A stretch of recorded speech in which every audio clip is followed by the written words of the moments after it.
नमः सिद्धेभ्यः। ॐ नमः सिद्धेभ्यः। ॐ नमः सिद्धेभ्यः।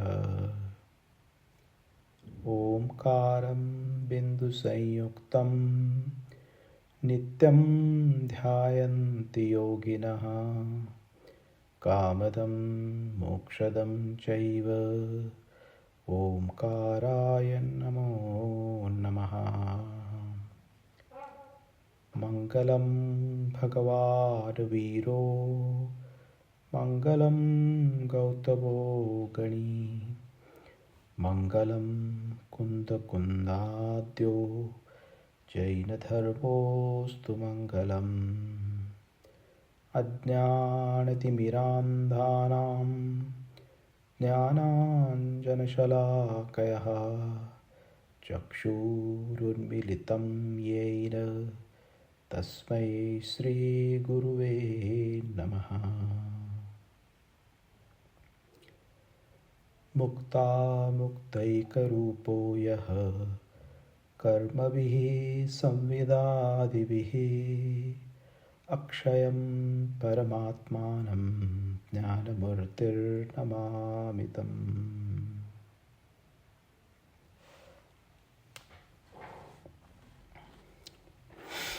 We are doing the Swadhyaya of Sri Swarup Sambodhan Granth written by Acharya Sri Aklankadev, and we had finished slok number 21 last time, right?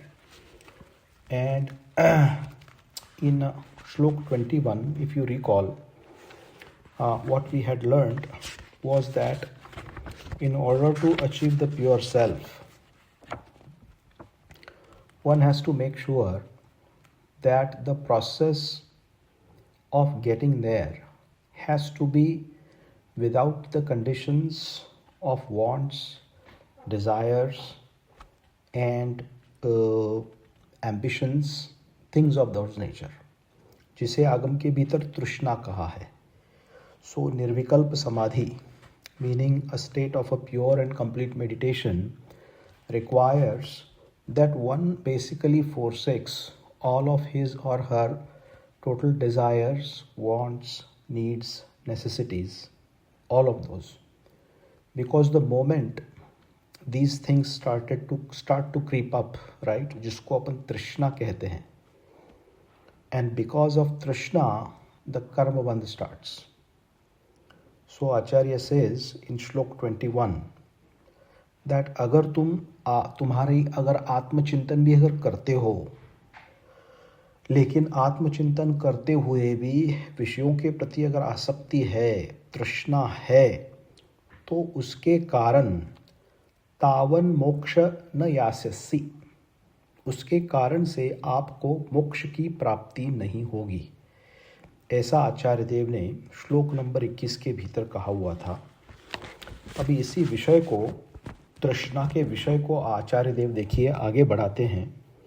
श्लोक number 22 के भीतर देखते हैं आचार्य देव क्या कहते हैं. Now what I will do is I will actually share my screen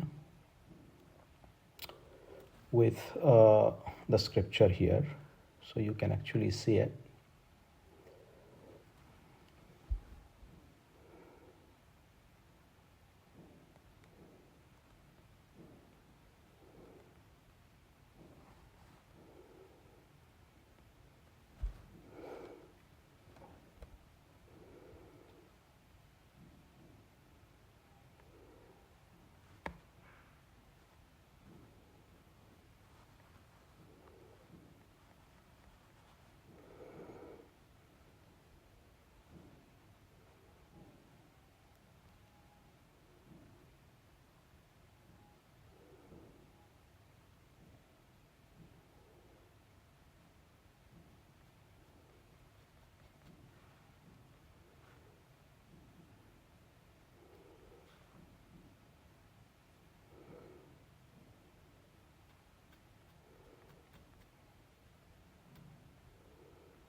There we are.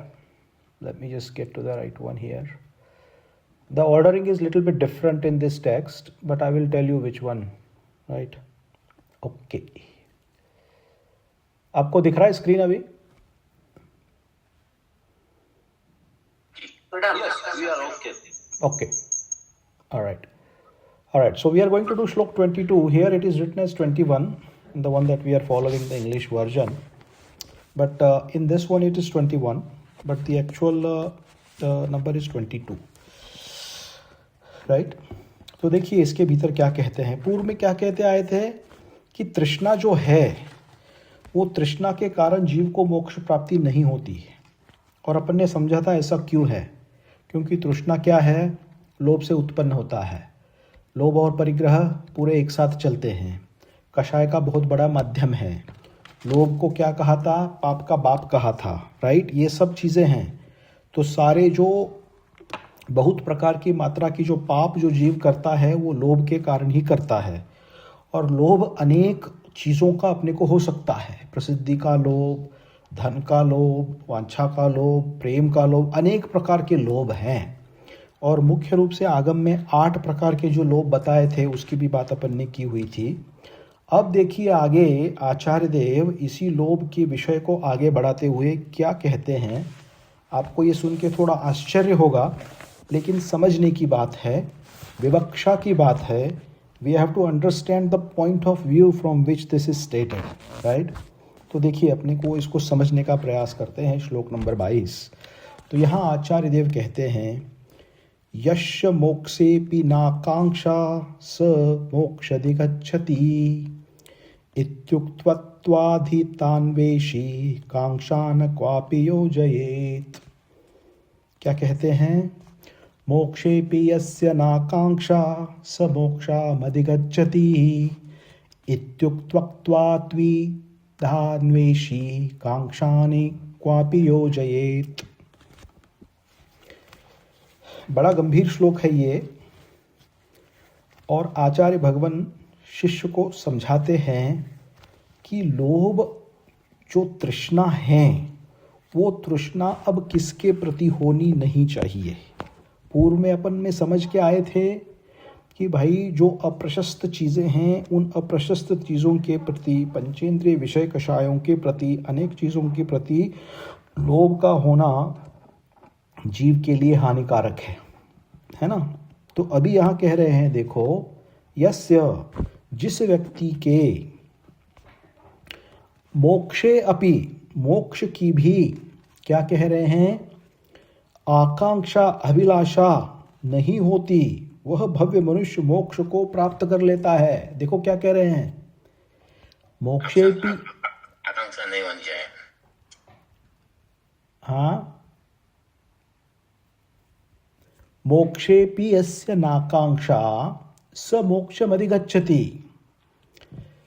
कह रहे हैं जिस साधक को मोक्ष के विषय में भी तृष्णा अर्थात आकांक्षा अर्थात इच्छा नहीं होती, उसे मोक्ष की प्राप्ति होती है, वही मोक्ष को प्राप्त करता है।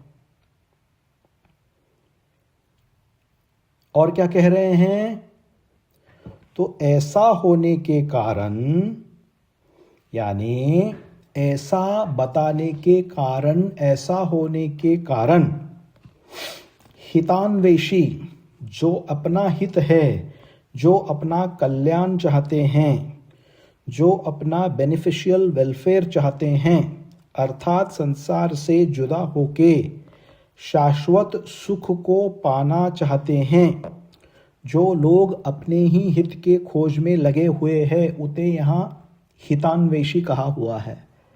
ऐसे हितान्वेषी उक्तत्वात्, उनके लिए कहा गया होने से, जो लोग अपने ही हित की खोज में लगे हुए हैं, उन्हें क्वापि, किसी भी विषय में, कांक्षा न योजयेत, किसी भी विषय में आकांक्षा को नहीं करनी चाहिए।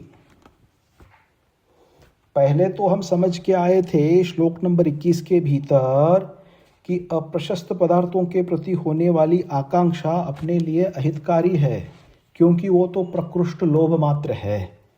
और लोभ जो कषाय का कारण होने से कर्मबंध का कारण है। लेकिन अब यहाँ आचार्य क्या कह रहे हैं? आचार्य अब ये कह रहे हैं कि जिसको मोक्ष के विषय में आकांक्षा बहुत होती है उसे भी मोक्ष नहीं मिलता, और जो मोक्ष के विषय में आकांक्षा से रहित है उसे मोक्ष की प्राप्ति होती है। मोक्षेपि यस्य न कांक्षा, ऐसे मोक्ष के प्रति जिसे आकांक्षा नहीं है, मोक्ष अधिगच्छति, उसे ही मोक्ष की प्राप्ति होती है, वही मोक्ष को प्राप्त कर सकता है। इसीलिए अपने हित के आकांक्षी को, हितान्वेषी को कांक्षा न क्वापि योजयेत, किसी भी प्रकार की आकांक्षा रखनी नहीं चाहिए।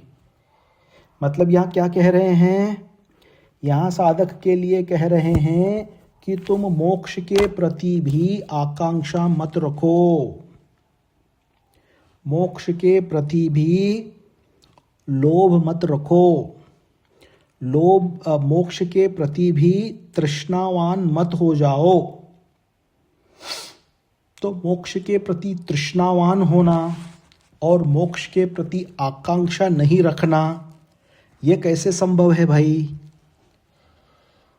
मतलब जो मुनिराज अपने पास जो कुछ भी चीज़ें हैं उन सभी का त्याग करके, घर बार को छोड़ के महाव्रतों को अंगीकार क्यों करते हैं? मोक्ष की प्राप्ति के लिए तो करते हैं ना। अगर मोक्ष की प्राप्ति की उन्हें अगर इच्छा नहीं है तो वो सब सारा त्याग क्यों करेंगे? मुनि मोक्ष की इच्छा से ही मुनि बनते हैं और उसमें कोई आकांक्षा नहीं है उन्हें। आप ही बताओ,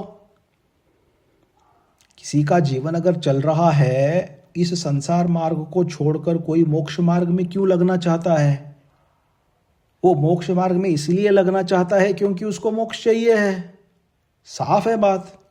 बुद्धिमानी जीव का लक्षण न्याय ग्रंथों में ये बताया हुआ है कि भाई कोई भी व्यक्ति, बुद्धिमानी जीव, जीवन के भीतर कोई भी कार्य सोचे बिना नहीं करता है। मतलब क्या? आप अपने पे भी लगा लो, आप जो भी काम अपने जीवन के भीतर करते हो उसके बाद उसके बारे में आप सोचते हो कि इसमें मुझे नुकसान होगा, फ़ायदा होगा, मेरे फैमिली के लिए अच्छा होगा, मेरे लिए बुरा होगा, मेरा क्या हेल्थ खराब होगा, मेरे को कोई और इफेक्ट आएगा, मैं ये करूं ना करूं। ये बुद्धिमानी जीव के लक्षण है सब। ये सब सोच के फिर व्यक्ति निर्णय लेता है कि मुझे कुछ करना है कि नहीं है। मतलब हर एक चीज़ के भीतर वह हानि और लाभ को देखता है और हानि और लाभ को ताक में रखते देखते हुए फिर वो निर्णय लेता है। और यही निर्णय मोक्ष मार्ग के भीतर मुनि भी करते हैं, सब कुछ त्याग देते हैं क्योंकि उनको बड़ा सुख चाहिए जीवन के भीतर। तो मोक्ष मार्ग की इच्छा से ही मुनि निर्ग्रंथ बनते हैं। भगवान के पास रोज 6 उनके आवश्यक होते हैं। उन 6 आवश्यकों में एक आवश्यक है वंदना और 24 स्तव और सामायिक, ये सब करते हैं। और दिन में कम से कम 3 बार भगवान से प्रार्थना करते हैं कि मुझे मोक्ष दो। क्या? भगवान से कम 3 बार सभी मुनि प्रार्थना करते हैं दिन में। बोधि, समाधि, है ना, दुखक कहो, कम्मक कहो, बोहिला हो, सुगई गमनम, समाहि मरणम, जड़गुण संपत्ति हो मज्जम। ये क्या है? ये मात्र भावना नहीं है, ये प्रेयर है। भगवान के पास की जाने वाली मुनियों के द्वारा ये प्रार्थना है। और चरणानुयोग के भीतर मुनियों के आचार ग्रंथों के भीतर लिखा है कि आपको ये दिन में कम से कम 3 बार करना है। आपको ये क्या कि मुझे मोक्ष की प्राप्ति हो। तो दिन में कम से कम 3 बार ये मोक्ष की कामना करते हैं। भगवान के पास रत्नत्रय की मांग करते हैं और कहते हैं कि मेरा रत्नत्रय सुरक्षित रहे, भवांतर में मुझे ये प्राप्त हो, बोधि समाधि की प्राप्ति हो और मुझे मोक्ष की प्राप्ति हो। तो आकांक्षा है कि नहीं मोक्ष की? अरे भाई बिल्कुल है।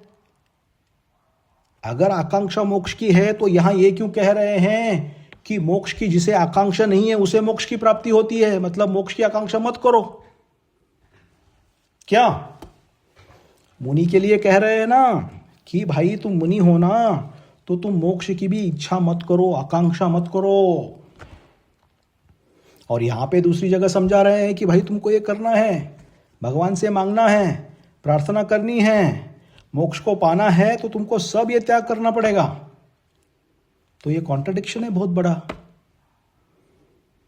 जिनको अनेकांत की समझ नहीं है उनके लिए कॉन्ट्रडिक्शन लगेगा। हमने क्या बोला था कि अनेकांत का क्या रीजन है? जिनागम के भीतर एकांत से बचना है, एकांत से बचने के लिए अनेकांत है, एकांत से बचने के लिए साद्वाद है। और आगम में बता हुए साद्वाद रूपी दृष्टिकोण को प्राप्त करके अपन ने अर्थ को व्यवस्थित निकाला, तो वो भी अर्थ सही लगेगा और ये भी अर्थ सही लगेगा। यही तो साद्वाद है, यही अनेकांतात्मक तत्व है जो मात्र जिन आगम के दर्शन के भीतर ही पाया जाता है और कहीं नहीं पाया जाता।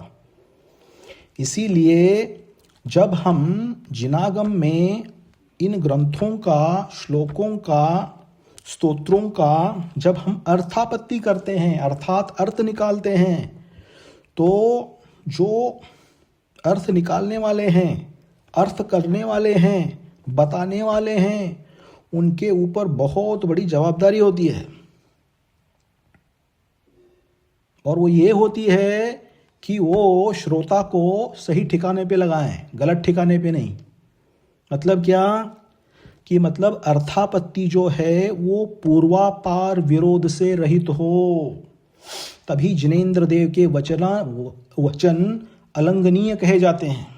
ये बहुत बड़ी विशेषता है न्याय ग्रंथों के भीतर कि जिनेंद्र देव के वचन कहते हैं तो उसे वो लांघनीय नहीं हो सकते, मतलब किसी भी प्रकार का उसमें दूषण नहीं आ सकता।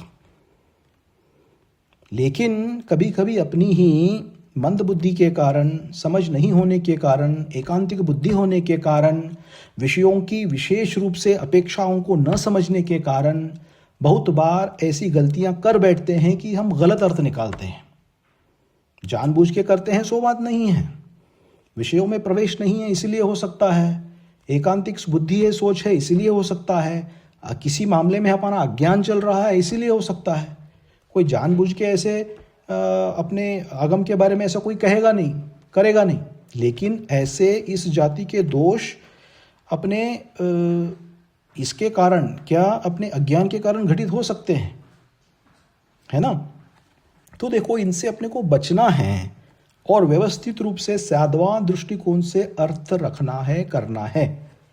तो देखो ये क्या कह रहे हैं, देखो ये सारा विषय जो है ना, ये सारा विषय मोक्ष मार्ग में परम चारित्र, सम्यक चारित्र को साधने का उपाय है सब। ये पूर्व में अपन ने 2-3 श्लोकों के पहले श्लोक में बताया था परम चारित्र किसे कहा हुआ है और परम चारित्र को साधने के लिए क्या करना पड़ेगा। श्लोक नंबर 16 के भीतर बताया था, श्लोक नंबर 17 के भीतर बताया था, फिर 13 और 14 के भीतर सम्यक चारित्र का एक्चुअली स्वरूप बताया था। तो ये सब क्या है, तो ये सब परम चारित्र को साधने के उपाय हैं। परम चारित्र अर्थात उत्कृष्ट चारित्र। उत्कृष्ट चारित्र की प्राप्ति जो है वो सप्तम गुणस्थान से आगे जब शुक्ल ध्यान प्रारंभ होता है तब से होती है। तो ये जो विषय आचार्य देव ने यहाँ रखा हुआ है वो शुक्ल ध्यान की अपेक्षा से रखा हुआ है। अर्थात क्या अर्थ कि निचली अवस्था के भीतर हमको, मुनियों को ये सब करना है। क्या, भगवान से मोक्ष मांगना है, भगवान से प्रार्थना करनी है, मोक्ष की इच्छा से निर्ग्रंथ बनना है, मोक्ष की आकांक्षा रखनी है। ये सब निचली अवस्था में साधक को करना ही करना है। अगर तुम ऐसा नहीं करोगे तो कभी फिर व्यक्ति चतुर्थ गुण स्थान में प्रवेश ही नहीं कर पाएगा। जो मोक्ष का इच्छुक है वही तो चतुर्थ गुण स्थान में जाएगा, क्यों नहीं। क्योंकि देखो, सम्यक दृष्टि बनने की एक जो कंडीशन आगम के भीतर बताई है वह यह है कि जिसके अंदर में, जिसके श्रद्धान में संसार सुख हेय है और अतीन्द्रिय सुख उपादेय हैं, ऐसी जिसकी श्रद्धा होती है, ऐसा एक सम्यक दृष्टि का लक्षण कहा हुआ है। अतीन्द्रिय सुख कहां होगा भाई? अतीन्द्रिय सुख तभी होगा जहां अपने को मोक्ष की प्राप्ति होगी। अर्थात मतलब 13वें गुण स्थान की प्राप्ति होगी, वहां से अतीन्द्रिय सुख है, और पूर्ण अतीन्द्रिय सुख तो सिद्ध परमेष्टि दशा में होती है। तो इच्छा तो होनी है। निचली अवस्था के भीतर जब साधक रहते हैं तो यही सब साधकों को जिनेंद्र देव ने ही अपने आचारसार ग्रंथों के भीतर ये सब मुनियों को कहने को कहा हुआ है, उनको बाध्य किया हुआ है, उनको आज्ञाएं प्रदान करी हुई है कि आपको ऐसा रहना है, आपको ये दोष त्यागना है, ये गुण रूप आपको परिणमन करना है, इन गुणों को स्वीकार करना है, इन दोषों को त्यागना है। ये सब निचली अवस्था का कथन है, यही साधवाद है। अब जब ऊंची अवस्था का कथन करेंगे तो देखो इस श्लोक के 22 के भीतर क्या कह रहे हैं। अब यहां कह रहे हैं कि जब तुम शुक्ल ध्यान में स्थित हो जाओगे तब तुम्हारी बुद्धिपूर्वक विचार पद्धतियां सब खत्म हो जाएंगी, और उस परम ध्यान में जब तुम स्थित हो जाओगे तो उस परम ध्यान में किसी भी चीज की आकांक्षा तुमको नहीं होनी चाहिए, मोक्ष की भी नहीं होनी चाहिए।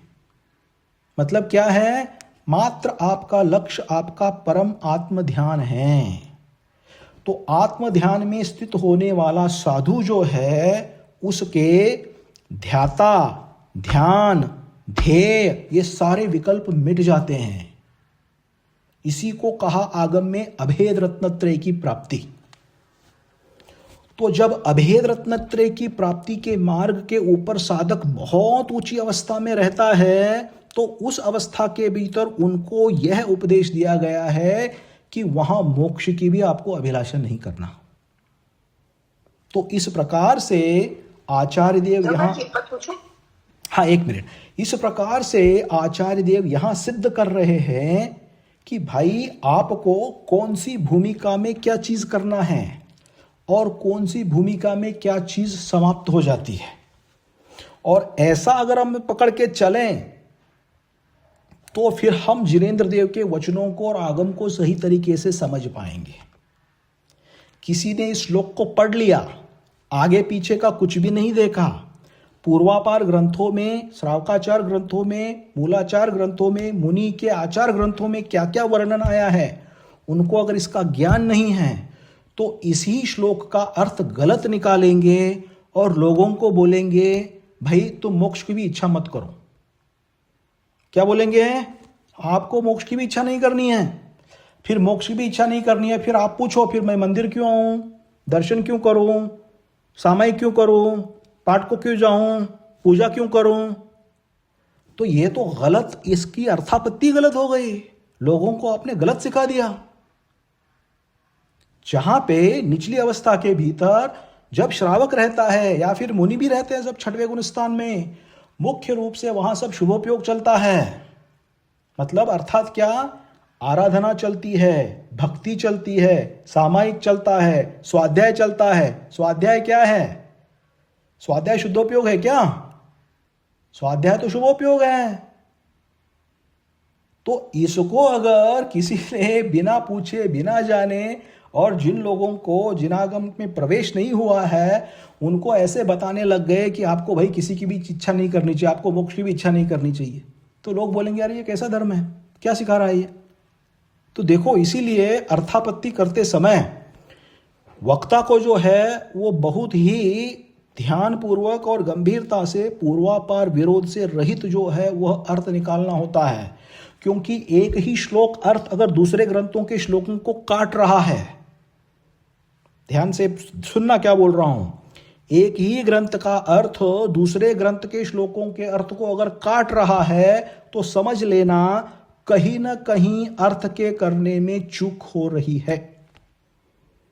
और इसको आगम के भीतर, न्याय ग्रंथों के भीतर, सिद्धांत ग्रंथों के भीतर उसको कहा है दुर्नय।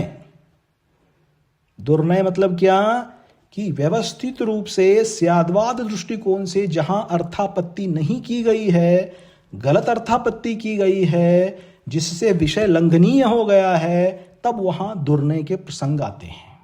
और जब हम इसी चीज को स्याद्वाद दृष्टिकोण से पकड़ते हैं और समझते हैं तो उस भूमिका के अनुसार जो जिस प्रकार की भी देशना अर्थात व्याख्यान अर्थात उपदेश हमें प्राप्त होते हैं वह व्यवस्थित रूप से हमारे ज्ञान के विषय बन सकते हैं। ऐसा समझना चाहिए इसमें। है ना। हाँ अभी बोलिए, कोई किसी को कोई बोल रहे थे। My Hindi is not great, so I have a couple of questions. If you can explain the meaning of Syadvad, number one, and number two, you said dukha ko, kamma ko, samay mar, वो उसका meaning. हाँ बताते हैं जी जी जरूर जरूर। If you can, yes 1 yes minute में. Yes yes या। तो देखो इस प्रकार से यहाँ आचार्य देव, क्योंकि अब परम सम्यक चारित्र की बात कर रहे हैं और उस परम चारित्र सम्यक चारित्र की प्राप्ति के लिए यहाँ ये भी बोल रहे हैं कि उस ध्यानावस्था में मोक्ष की आकांक्षा भी इच्छा मोक्ष की प्राप्ति में प्रतिबंधक अर्थात बाधक कारण प्रस्तुत किया हुआ है। ये बहुत सूक्ष्म विषय है उस हिसाब से, क्योंकि ग्रंथ का नाम ही स्वरूप संबोधन है ना।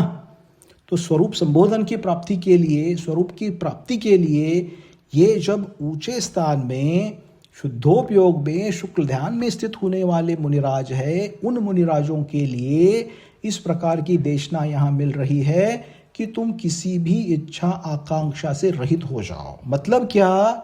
निर्विकल्प समाधि को प्राप्त करो। समाधि का अर्थ होता है उत्तम ध्यान। समाधि के बहुत अर्थ हैं आगम के भीतर, ठीक है। उसमें जो अर्थ यहाँ पकड़ना है अपने लिए, समाधि भक्ति में आचार्य पूज्यपाद देव ने जो अर्थ दिया हुआ है वह पकड़ना है। देखो ये सब ना जिनेंद्र भगवान के द्वारा कथित 4 अनुयोगों का व्यवस्थित रूप से जिन्होंने परिशीलन नहीं किया है, उनको ये सब ध्यान में नहीं आने वाला है। तो जिन्होंने चारों अनुयोगों का व्यवस्थित परिशीलन करके अर्थापत्ति व्यवस्थित की है, उनको ही ये चीज समझ में आने वाली है। तो यहां पे कह रहे हैं कि उस समाधि की इच्छा, उस समाधि के भीतर यानी उस परम ध्यान के भीतर तुम निर्विकल्प समाधि को धारण करो, अर्थात निर्विकल्प योग को धारण करो, अर्थात निर्विकल्प ध्यान को धारण करो। फिर उस पर कुछ भी सविकल्प नहीं होना चाहिए। तो निर्विकल्प ध्यान की प्राप्ति के लिए सभी आकांक्षाएं, उसमें मोक्ष की आकांक्षा भी आ चुकी, वहां पे उसको भी स्थान दिया गया नहीं है। और ये जो आचार्य कथन कर रहे हैं, ये आचार्य बहुत बड़े महान ज्ञानी आचार्य हैं। आचार्य अकलंक देव, जैसे आचार्य समंत भद्र देव ने जैन धर्म की पताका फैलाई थी एक बार, वैसे ही आचार्य अकलंक देव ने अपने जी जान पे खेलकर जैन धर्म की बहुत जबरदस्त पताका पूरे भारत में फैलाई हुई थी। ऐसे ये महान ज्ञानी आचार्य देव अपने को ये देशना दे रहे हैं। बहुत ही गंभीर विषय है ये, संक्षिप्त में अपन इसको कवर कर रहे हैं यहाँ पे, लेकिन समझने का तरीका अपने को यही है कि यहाँ पे शुक्ल ध्यान में स्थित मुनिराज जो होते हैं वह निर्विकल्प समाधि की साधना के लिए आचार्य देव यहाँ कहते हैं कि तुम भाई मोक्ष की भी आकांक्षा मत करो। इसीलिए आचार्य देव ने कहा यस्य नाकांक्षा मोक्ष अधिगच्छति, जिसे मोक्ष की भी आकांक्षा नहीं रही उसे मोक्ष की प्राप्ति होती है। अब देखिए इस विषय में क्या आया। This is like a संचलन कसाई, संचलन लोग। हाँ, सब मुनि जो होते हैं वह संज्वलन कषाय में होते हैं और शुक्ल ध्यान की जब शुरुआत करते हैं तो धीरे धीरे संज्वलन के भीतर एक क्रम रहता है। उस क्रम के अनुसार से 90वें गुण स्थान में कुछ कषाय की मात्राएं समाप्त होती हैं, फिर 10वें गुण स्थान के भीतर होती हैं। तो 10वें गुण स्थान के अंत में संज्वलन लोभ का उदय समाप्त हो जाता है, ऐसा समझना चाहिए। तो देखो ऐसा है, मुनियों के जीवन के भीतर मुनियों के लिए भक्तियां कही हुई है और यह भक्तियां प्रथम रूप से आचार्य कुंद देव ने लिखी हुई है। और सभी मुनिराजों को मूलाचार्य जी के भीतर जो उनका प्रधान ग्रंथ है, किसी को अगर मुनि बनना है तो ऐसे अनेक देयर आर मस्ट रीड्स ग्रंथ, लेकिन उसमें मूलाचार्य जी एक प्रधान ग्रंथ है ना। तो जो भी शिक्षक, जो भी साधक जो संघ में पहुंच जाते हैं कि भाई मुझे ब्रह्मचारी बनना है और मुझे फिर मोक्ष मार्ग में लगना है, तो गुरु महाराज जो है उनको संघ में उनकी योग्यता देख के उनको प्रवेश वगैरह देते हैं और फिर धीरे धीरे उनको ट्रेनिंग देते हैं। उस ट्रेनिंग के भीतर उनको मूलाचार्य जी का स्वाध्याय जरूर कराया जाता है। दीक्षा देने के पहले, है ना। That is the Bible of मुनि आचार्य, मूलाचार्य जी। तो देखो बहुत बड़ा ग्रंथ है वो भी। तो उसके अंदर में आचार्य देव, We are not able to see your video is off, looks like, right? Video, and also we are getting some echo. Let's see if you can improve.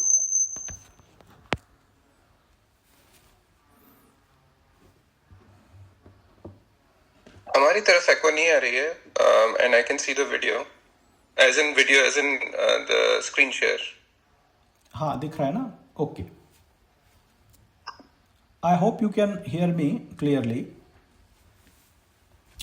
तो देखो ऐसा है, हाँ जय जी, Yes. बहुत क्लियर आ रही है आपकी आवाज। मुझे लग रहा है इनको रिस्टार्ट कर लेना चाहिए अपना रसिक भाई को फोन। नहीं, रसिक भाई एंड कल्पना बेन दोनों है जूम पर पास में, इसीलिए दोनों का एको रहता है। हाँ इसलिए एको हो रहा है, एक को अपना फोन बंद करना पड़ेगा।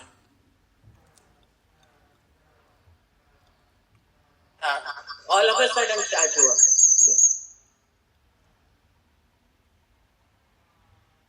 yeah, can one of you close your Zoom and both of you get on the same Zoom? I think that will be better.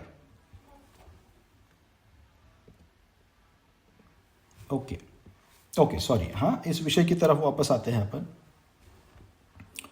तो हमारे साधु जो हैं, उन साधुओं को यह आज्ञा प्राप्त होती है कि आपको जिनेंद्र देव की वंदना करनी है, चतुर्विंशति स्तव बोलना है ना। तो उसमें स्तुतियाँ होती हैं, उसमें बखान होता है, भक्तियाँ होती हैं। उन भक्तियों के भीतर मुनिराज दिन में कम से कम 3 बार क्या बोलते हैं, मतलब पूजा के अंत में जो स्तुति होती है, स्तुति के अंत में प्रार्थना है, और वह प्रार्थना ये है, दुखक हो भगवान, मेरे दुखों का क्षय हो, दुखक हो। फिर प्रश्न आता है दुख कैसे कम हो जाएंगे। फिर प्रार्थना की, कमक हो, कर्मों के कारण तो दुख है। पहली प्रार्थना हुई दुखक हो, दुखों का क्षय हो। जब तक कर्म है तब तक दुखों का क्षय नहीं हो सकता। इसीलिए फिर दूसरी प्रार्थना की, कम्मक हो, दुखक हो, कम्मक हो, बोहिला हो, बोधि की मुझे प्राप्ति हो। बोधि का अर्थ रत्नत्रय की प्राप्ति, सम्यक ज्ञान रूपी रत्नत्रय की प्राप्ति हो। क्योंकि कर्म का क्षय कैसे होगा, दुखों का क्षय कैसे होगा, जब तक कर्म नहीं जाएंगे। और जब तक कर्म है, कर्म का क्षय कैसे होगा, तो कहते हैं रत्नत्रय से होगा। तो तीसरी प्रार्थना कह दी, बोहिला हो, मुझे बोधि की प्राप्ति हो, रत्नत्रय रूपी बोधि समाधि की प्राप्ति हो। दुखक कहो, कम्मक कहो, बोहिला हो, समाहि गमनम, सुगई गमनम, मुझे सुगति की प्राप्ति हो। सुगति की प्राप्ति कैसे होगी, फिर प्रार्थना लिखी, समाहि मरणम, मुझे समाधि मरण की प्राप्ति हो। यानी जब जीव सम्यक दृष्टि जब समाधि मरण करता है, समाधि मरण करने से उसको सुगति प्राप्त होगी। अगर संक्लेश मरण कोई प्राप्त करता है, अगर संक्लेश मरण किसी का होता है, तीव्र राग द्वेष में किसी का अगर मरण होता है, तो आगम कहता है उसे तो तिर्यंच या फिर नरक गति में जाना पड़ेगा। तो सुगति की प्राप्ति कैसे होगी, सुगति की प्राप्ति समाधि मरण से होगी, समाधि से होगी। तो आचार्य देव कहते हैं, इसीलिए भाई तुम कम से कम 3 बार जिनेंद्र देव से प्रार्थना करो। मुनियों को कह रहे हैं, दुखक कहो, कम्मक कहो, बोहिला हो, सुगई गमनम, समाहि मरणम, जिन गुण संपत्ति होदु मध्यम। हे जिनेंद्र देव, आपके पास जो जिन गुण संपत्ति है, अर्थात अनंत चतुष्टय रूपी सुख का जो भंडार है, जो आपने केवल ज्ञान से प्राप्त किया है, वो मेरी हो जाए। अर्थात मुझे उन गुणों की प्राप्ति हो जाए, आपके गुणों की प्राप्ति हो जाए, अर्थात मैं आपके जैसा बन जाऊं। जिन गुण संपत्ति होदु मध्यम। तो ये प्रार्थना जो है हमारे सभी मुनिराज दिन में कम से कम 3 बार तो करते ही हैं। तो ये एक प्रश्न था, है ना। और दूसरा क्या था प्रश्न, if you can say about Syadwad. Oh, Syadwad. Syadwad is called predicated reasoning. Predicated reasoning that takes into account the relativism of statements that are provided in the Jain Agama and the way of exposition of the truth, taking relativity into consideration. The process of exposition of that is called Syadwad, meaning predicated reasoning. So predicated reasoning takes into account various aspects and various nayas, or the standpoints from which a truth is communicated. And it is produced and it is provided in such a manner that it doesn't contradict or conflict with the other discourses of the Agama. So the process and the way of doing that is called Syadwad. And Syadwad is the hallmark of Jain philosophy and Jain Siddhant. Thank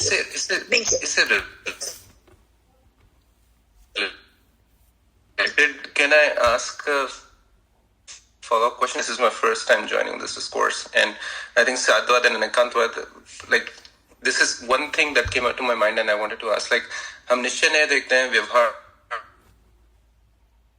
नहीं देखते हैं, स्याद्वाद देखते हैं, अनेकांतवाद देखते हैं, जो audience या श्रोता है या ये जो समझने की कोशिश कर रहा है उसे सही समझ में आ रहा है, इसकी कसौटी रीजनिंग के हिसाब से सब पहले की चीजें मालूम होनी चाहिए ताकि वो सही तरीके से देख सके चीजों को. अगर ऐसा है तो ये काफी बड़ा थ्रेशोल्ड है to cross to be able to do this. But जैसे आपने शुक्ल ध्यान की बात की थी, उस समय मेरे को इतनी नॉलेज बिल्कुल भी नहीं है, पर मेरे को जरा सा सिर्फ ये लगा था जो आपने बाद में एक्सप्लेन किया कि मोक्ष की इच्छा तब जाके आप ना करो जब आप पहले के सारे बैरियर्स पास कर चुके हो, तब जाके आप एक ऐसे स्थान पे पहुंच जाओगे, शुक्ल ध्यान में पहुंच जाओगे जब आपको ये नहीं करने की जरूरत पड़ेगी. पर any clarification you can provide or any जिसकी समझने की जितनी शक्ति है, अगर वो एडवांस मटेरियल पढ़ ले, क्योंकि मटेरियल सबको एक्सेसिबल है, lower level, advance level, and it creates conflict. तो इज दैट द थ्रेशोल्ड कि आप क्रम में पढ़ें सब, या किस तरीके से किया जा सकता है? हाँ, आप अपना परिचय देंगे. I think I am hearing you for the first time. Can you tell me about yourself? Sorry, yes, मेरा नाम राहुल बोरा है. मैं इधर कैम्ब्रिज में अभी 15 तारीख को ही मूव हुआ हूँ. Okay. And I work here in pharma. और मेरा जैनिज्म के प्रति जितना वो है वो सिर्फ मुनि क्षमा सागर जी के प्रवचन लाइफ में अप्लाई किया है. कुछ कभी कोई ग्रंथ आता आगे तो पढ़ लिए थोड़े बहुत, but just as a curiosity, I think like Jainism is logic, and if you understand the right theme of logic, you can understand things. I'm scientist by training, तो ये थोड़ी कौतूहल था कि ये क्या है, किस तरीके से इसे समझा जाए या सोचा जाए कि आगे बढ़ने के लिए अध्ययन जरूरी है, विचार जरूरी है, या अपनी बेसिकली औकात क्या समझी जाए इस बारे में आगे जाके. हाँ, नहीं बोरा जी, आपका प्रश्न अच्छा है. It's good, in always good to understand the context of the person who is speaking, so the speaker can provide a right response, so देखो, ऐसा है कि ये जो मोक्ष मार्ग है ना, ये मोक्ष मार्ग भवांतर का प्रवास है. तो इस भवांतर के प्रवास में अपने को अभी यहाँ पे ऐसी व्यवस्था प्राप्त है जिसमें अपन ने जिनागम के भीतर, जैन धर्म के भीतर अपन ने जन्म लिया हुआ है. जिनेंद्र देव की वाणी अपने को लाभान्वित है और उसमें कदाचित अभी लोग स्वाध्याय में आ रहे हैं, मतलब रुचि है उनको इसके प्रति, इसीलिए तो आ रहे हैं, नहीं तो कुछ और काम करते. तो क्या है, इसमें लगने के लिए एक परिश्रम है, एक प्रोसेस है, और इस प्रोसेस में सबकी अपनी अपनी एक भूमिका रहती है. जो व्यक्ति जहाँ जब जागे तभी वहाँ पे सवेरा है. तो जितने जल्दी लोग इसमें लग जाए उतना ही जीव अपना भला कर सकता है। और इस अंडरस्टैंडिंग जो आपको यहाँ पे बताई जा रही है स्वाध्याय के तख्त पे बैठकर, ये मेरे को ओवरनाइट नहीं आई है ना। पिछले 20 साल का मेरा स्वाध्याय का क्रम चल रहा है, पिछले 20 साल का स्वाध्याय की साधना मेरी है, और बहुत ज़्यादा परिश्रम भी लिया हुआ है।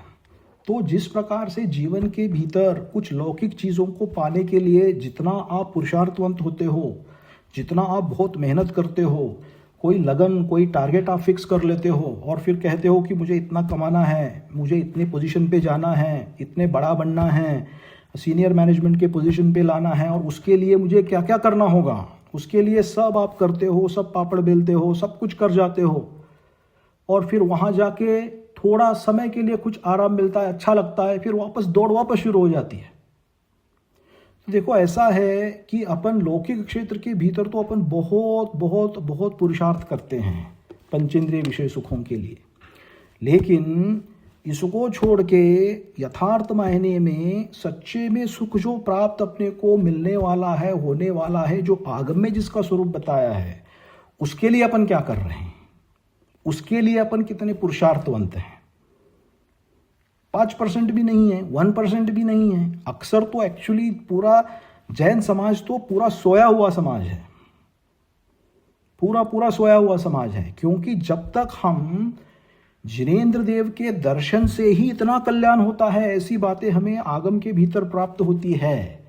अगर जिनेंद्र देव की देशना अगर कोई फॉलो करने लगे तो उसको कितने लाभ मिल सकते हैं जीवन के भीतर पारलौकिक दृष्टिकोण से।